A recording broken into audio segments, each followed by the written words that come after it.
What's up, YouTube? Team Yu-Gi-Oh here. I got a deck profile for you guys on a deck I just made today. I played at locals. I'm still learning the ins and outs of it, so yeah. It starts off with double Rescue Rabbit. Rabbit's really is the a key card to the deck. You need it to go off first. Well, you don't really need it to go off first turn in this deck, but it definitely helps. Um, it's just good. Sorry there's a lot of noise in the background. It's just noisy in my house right now. And then you have 3 heliotropes. I still need one more DT. I only have one Evil Swarm, not DT, and piss me off. So trip heliotrope. Obviously this is Evil Swarm. And he's your normal 1950 beater. He's really good. That's what you bring out with Rabbit. And then you got Trip Caster. He's your marauding captain, or I use a Bogart Knight because everybody knows what Bogart Knight does. Helps you make Ophion first turn. Really, really good. Trip Thunderbird. He's your wind-up rabbit, pretty much. Really good card because when you get into those grind games with some of the other decks, usually not Evil Swarm, I would say, but like other decks, you can really use this to gain some advantage. You can use this against Evil Swarm to gain advantage too, but Evil Swarm has a little more speed than some of the other stuff. Like against a deck like Dino Rabbit or Windups, you can really use this to gain some advantage because eventually they have to deal with it. And then my choice, I played Trip Mandragora. I think this guy is really good. Everybody tells me he's so bad, but I think this guy is one of the key cards in the deck because he's a special summon and they won't hit him, like they won't bottomless him or something. So it's like, I mean, if they do, like, sure, just summon another one. Well, I mean, if you have another one, but I think 3 of this is really good because it just increases your chances of drawing monsters that are playable. And obviously he's never good by himself because he's only a 1550. But the point of playing 3 of him is to increase your chances of drawing him with another monster. Or, I mean, like, it just increases your chances of making an Ophion. That's why I play 3 of him, because this deck has problems not having enough monsters, from what I've noticed. And with 3 of this guy, you're just maximizing the chances that you'll at least have a monster you can summon. And he's not, I mean, 1550 is pretty low, but you can at least like set him and then it'll just die. You don't really want that to happen, but I mean, you can summon him, protect him with backfields or something, because you play a lot of backfields in the deck. So it just increases the chances of you drawing a monster that you can do something with. And then last monster is Double Tour Guide. This is just filler until Kirkion comes out, or whatever the hell his name is.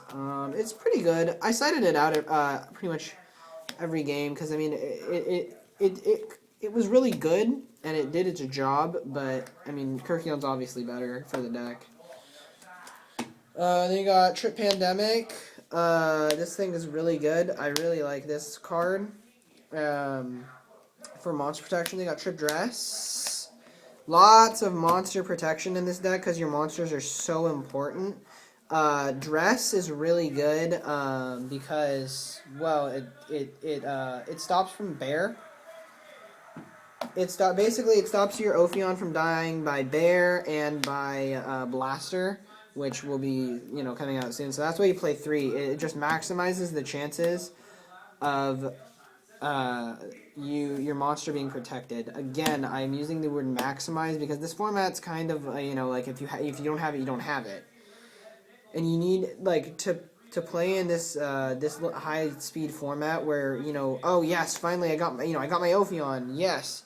Then they have it their blaster out to it or whatever. You need to maximize your chances of having a way to protect it because it's so important. It is so important to have the Ophion on board. And this is also really... The 600, it's just like Forbidden Lance and Dino Rabbit. It helps get over stuff. But you absolutely have to maximize your chances. Otherwise, you're just... What's the point of playing the card? Like, I mean, I understand if you play 2. I understand it's going to clog your hand, but at least it's a defensive... You can play it defensively. And it protects your monsters, which is something you really need. And I figure that you need to, because it's so important your monsters stay alive. Rhoda, This is pretty much like your 18th monster, I think, or maybe it's 17th. I think it's 17th. I think I play 16 monsters. Gets you the caster. It's really, really helpful. Because if you have one other monster, one of the evil swarm, and then you activate this, you have an Ophion. Reborn Dark Hole, Heavy Storm. Finally got a First Dead Dark Hole. Really cool. First Dead Super from LB. Yeah. Then double space, because you have so much monster protection and back row isn't really that relevant this format. Just side the third one. You side the third one, I think it's like Fire Fist. Traps, you got double torrential, double bottomless, double mirror force, double prison, double fiendish, warning and judgment. No road because it conflicts with Ophion. Okay, well, a lot of people I saw playing Trip Prison, Trip Chain.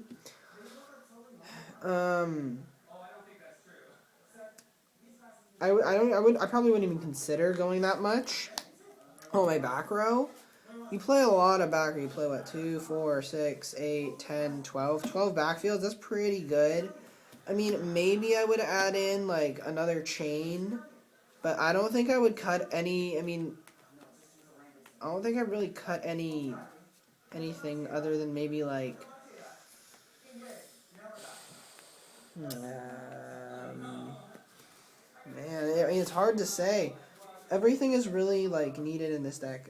I play 40 cards, and it's basically, like, it's just saying I would play 41. Like, maybe I'd cut a Mandragora, but it's, like, that's just stupid because that would be a really bad decision because then you're just cutting your monster lineup down. And I just don't think it's that good of an idea to cut your monster lineup down even more. Yeah, that's really all I would do is maybe Mandragora, just add more, 1 or 2 cards to the deck, making it 41, 42.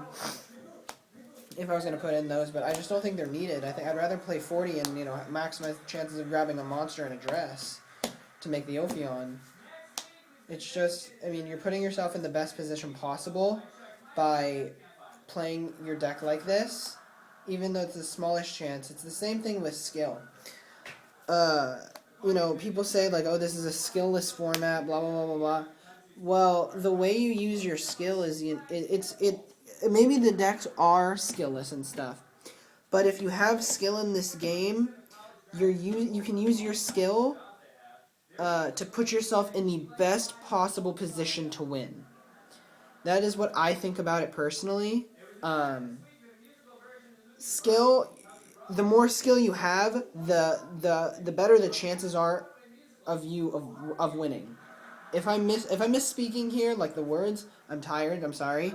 I had a long week, but yeah, skill is like you just want to maximize the chances you have of winning, and with the more skill comes a greater percentile chance of winning. Yeah, that's just how it is. And so, playing 40 again is just, maximizing your chances. That's why I'm maxing out on the dresses and the Mandragoras and just, all the playable monsters because it's just so important to have the guys that make Ophion. So, yeah. That's 12 traps. I think it's 16 monsters. So, what, 12 spells? Here, I'll quickly count. I know it's 40 cards. I just counted. 12. Yeah, 12 spells. 12 traps, 12 spells, and 16 monsters. It makes a 40 card deck. I'll go over the extra deck first. You got your rank 3s. These are going to come out when Kirkion comes out for real. Yeah, these were alright. I think I only made Levier and I made Leviathan once. I only made these guys like once. Then for rank 4s, and these will all turn into rank 4s. This will turn into a 3rd Ophion, a Papillaparative, a Shockmaster, and whoops, I got a side deck card in there. What's that guy gonna turn into?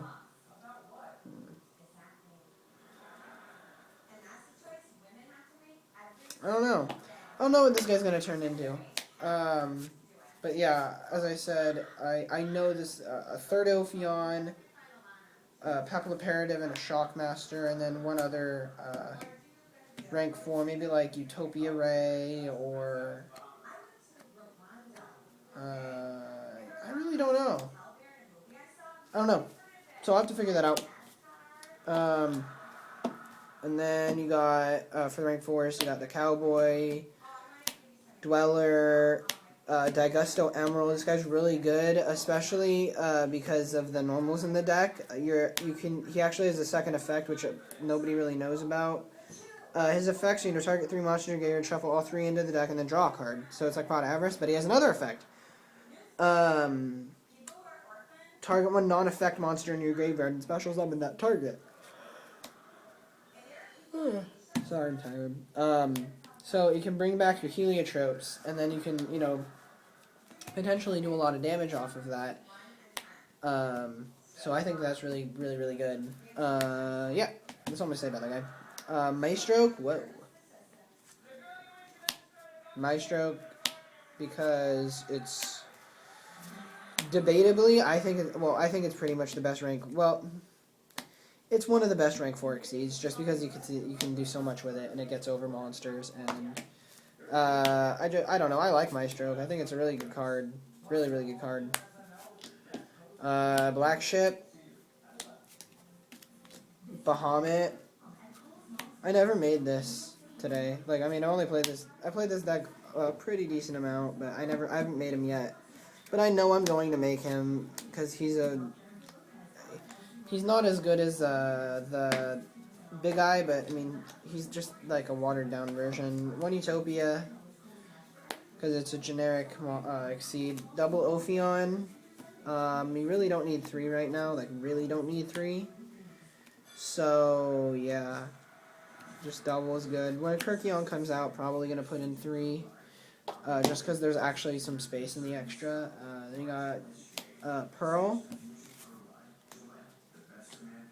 And last guy is Ouroboros. This guy's really good. I obviously I didn't make him today because he's kind of hard to make. But with Kirkion, you can actually make him, and he can be pretty good. So yeah, that's the extra. This is going to be a pretty long video because this is my first deck profile, and I'm trying to go kind of in depth.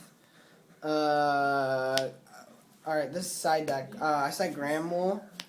Partially because it's ultimate first and I like it, but I think it's a really good card too, because in the mirror match there's a lot of exceeding going on, and it's hard to get over your opponent's Ophions and other exceeds they make, and they can't really you think, oh, they'll Bahamut it or something and keep it. I don't know. They won't, because this isn't gonna sit on board. But yeah, you can just bounce your opponent's Ophions and stuff like that, and that's really, really key. It's also good against decks that have heavy exceeding or synchroing, because you just bounce their stuff back. So I think it's pretty good. Then you got double Valor. Valor's really good right now, because it just stops stuff. Like, they can go into Ophion and they Valor it, and then they don't have the Pandemic, and then you're allowed to do stuff because they don't have the Pandemic. Maybe they do because they drew it, but the other ones are still stuck in their deck. I don't know. I think it's really good right now. Lot of decks I've seen are maining it now. Yeah. You got double Dyna. I like this card. Personally, I really like Dyna. Especially, I really like it against the Elemental Dragon match, because you can open this instead of Ophion and summon it, and then you still win because they can't do anything. Summon this and you're like poke, and you just win off of this guy, because they honestly, they can summon the little guy and try and poke over him, but you play 12 back row cards to protect your Dyna. So I'm pretty sure you'll be okay. And they don't play anything to get around this dude. And especially if they go off or something, you can just flip that guy up and come right back into the game if he flips up, and just destroy all their stuff. Then you got Trip Fissure. Fissure's really, really good. You just like you activate it and then sit on it against like there's so many decks that this hurts, especially like right now everybody's like, oh, Dark World, Dark World, Dark World, because it's such a drop this, they can't do anything and they just like flat out lose because none of their effects work. You can also make Dweller. That's good. The third MST, I mean, if you don't main it, you gotta side it. And, back row is not a big thing right now, so, I mean, it deserves its spot in the side deck. It really does, because it's debatably one of the best cards in the game. Because, I mean, it just there's so much that it does. It protects your monsters, in essence, by clearing back rows and destroying threats that could have destroyed your monsters or gotten rid of your monsters. So yeah, third MST. I said it before. Double goes in match. Might bump this to 3. This is really, really good. Really good. Destroys the Elemental Dragon matchup. Is really good against Prophecy too, because I think they play all different attributes in this deck other than Rescue Rabbit. All darks. And some of the side cards, but those might, if I put this third one of these in, maybe I'd find some other stuff and change it up a little bit. But yeah, so double goes in. I decided to go with 3 Mind Crush. What do I want to say about the card? This card was mediocre. It was extremely mediocre. I think it needs more testing, but I might drop it to 2. I think 3 might be a little overkill. But yeah, because I think it was pretty mediocre. There are times where it can be really nice and really, really good, but I think it's mediocre. And then one Eradicator. The only time I don't have much to say about it because the only time I drew it was dead, and I only drew it once. Yes, that's I could probably use some work on the side deck. Yeah. So let's see. What else do I want to say? Hoping that... Wow, okay, sorry. Many thoughts right now. Let's see. This video is at 17 minutes and like 20 seconds-ish right now. Let's see, what do I want to say? I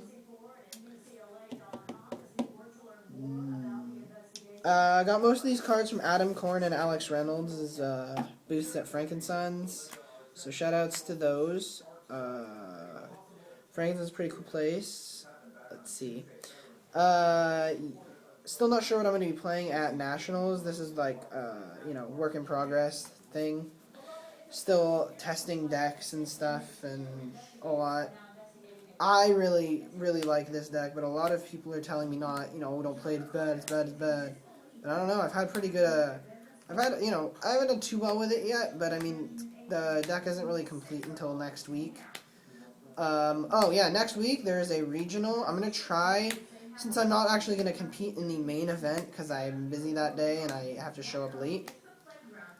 I'm going to, I'll try and make a vlog. Yeah. Yes, try and make a vlog there, so I can have a little bit of practice before I try and do one for Nationals. Really want to do one for Nationals, because I know, a lot of people don't go. And, it's a way to just, see what's going on in Yu-Gi-Oh! Wow, even if you're not there. So, yeah. Hopefully, that's maybe like for my first vlog, so it might not be that great. Try and do some pack openings. I'll try and do tops. I usually know people in the top 8, so maybe I'll be able to get some deck profiles. It depends on the person, because some of my friends don't want to be on camera or something. Just like that. I understand though. And some of them don't want to show their deck. It is getting close to Nationals time, and so they don't want to show their deck. Oh, I don't want to, I don't want to let people know what I'm playing. That's not good, which I understand. I'm thinking of other things I need to say now. Yeah, so I'll be at the regionals, playing in some side events, stuff like that. Not sure what deck I'm bringing there. Probably this deck. I don't know. If I do, I'll probably change it a little bit. I have the 3 Kirkions. let's see. I think that's it. Yeah, I'm pretty sure that's it. I've been okay. So you know what? I will make another announcement. I've been working on a plant deck profile not plant deck profile, a plant deck. I have kind of a rough build. You know, main deck and extra deck. No side deck yet. Um, yeah, pretty rough. It's really fun. It's more fun than anything. So yeah. If you guys want to see that or any other of the decks that I made, like I still have agents built, just in my deck box somewhere. I have gravekeepers built in my deck box somewhere. I have like a Diva Synchro deck, which sounds really weird, but it's actually really fun. And yeah, so that's pretty much what I got. If you guys want to see like any decks, you know, just tell me that you want to see me post more like interesting decks other than like meta stuff. Like, I mean, I understand this deck's pretty meta. I really like. I don't take like fun decks to tournaments very often anymore. I like winning. I like prizes. So yeah, I think that's it. Thanks guys for watching, and comment, rate, subscribe, all that good stuff. And yeah, Team Yu-Gi-Oh! Signing out.